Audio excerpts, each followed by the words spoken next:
Continuing our saga about the battery that didn't deliver. I've done some research, I've contacted the seller on eBay, and we have a resolution. So as you saw in the last video, when I took the battery apart after getting it and realizing, yeah, it's listed as 40 amp hours, it's definitely not 40 amp hours just by the size. I know it's not 40 amp hours. Well, I opened it up so that I could test individual cells on there, and the strings of three 18650s in parallel tested out to about 6.5 amp hours. Even worse, I charged them all the way up, and let's see what the actual voltage is now resting. It should be at 4.2 because that's where we charged them to. Use some old Fluke 179, completely overkill for this. So we should... Yeah, we're at 4.08 now. That is terrible. Let's see what the other cells are at. 3.9, 3.9. So I'll have to bring it down a little bit. I only charged one string. 3.9, yeah, close to 4. Close to 4. Yeah, I'll have to bring this string down a little bit. So yeah, I charged it up to 4.2 volts a cell, brought it all the way down to 3 volts first, then charged it back up, and yeah, it gave about 6.5 amp hours. Maybe we could be generous and say close to 7. However, compared to 40 amp hours, as the listing said, that is way off. So I did the math, and at 6.5 amp hours, it's like 85% less capacity than what the listing said. And so I contacted them and said, you're gonna have to start the return process. And they offered 85% off. So I got the battery for like $13 or whatever it was. A very good deal for this battery pack. However, this is not the battery pack that I wanted.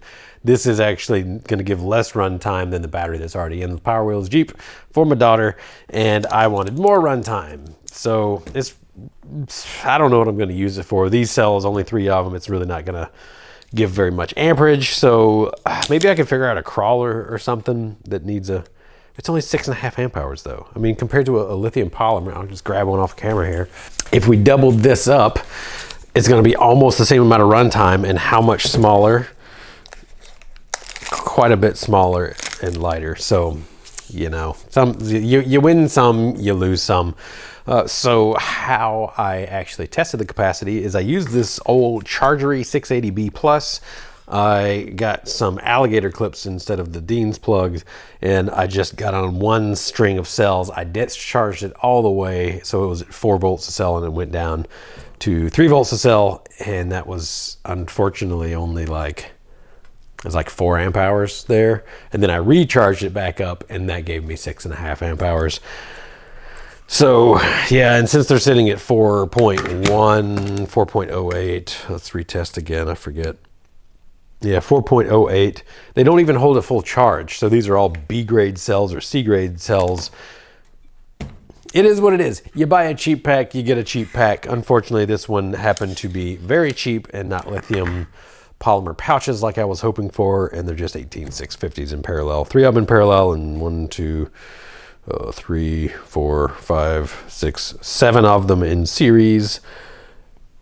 Yeah, that's not even a 24 volt pack. That's over 24 volts. So, you know, I guess I got a cheap pack at the end of the day. That's what we get. But that was the Saga. They offered to refund a good bit of money because they didn't want a bad review, because a bad review is, that cost them a lot more money, I guess, than just refunding the pack, because it was definitely not 40 amp hours. I don't even know how they came up with that. Like, let's see. We got 21 cells in here. Let's say they're 2.5 amp hours per cell. Let's say that they don't know how to calculate the actual capacity of a pack. So 2.5 amp hours times 21 total cells in the pack. Well, that's 52 amp hours if it was only a 3.6 volt pack, I suppose. So I don't even know how they came up with those numbers. Like, whatever at this point. Not even worth it. We got a charger out of the deal. We got a battery that I can use for something. Maybe if I put 2 solar cells in series. No, that's not going to work. It needs a controlled current to it. I'll figure out something. We'll do something with this. Maybe I'll make, you know, a tow rig or whatever, and this can be the dedicated tow rig with like 1,000 kV motor or something like that. Even so, 7 cells is going to screw with anything that's 6 cell compatible. Yeah. this is just causing more problems and work than I was expecting. So there we go. The Saga is now partially complete. We figured out what was inside, and unfortunately the eBay vendor was just straight up lying, and they just refunded money. So all right, look out for cheap batteries on eBay, because you're probably going to get something along the lines of this, not what you bargained for. As always, thanks for tuning in. Have a great day.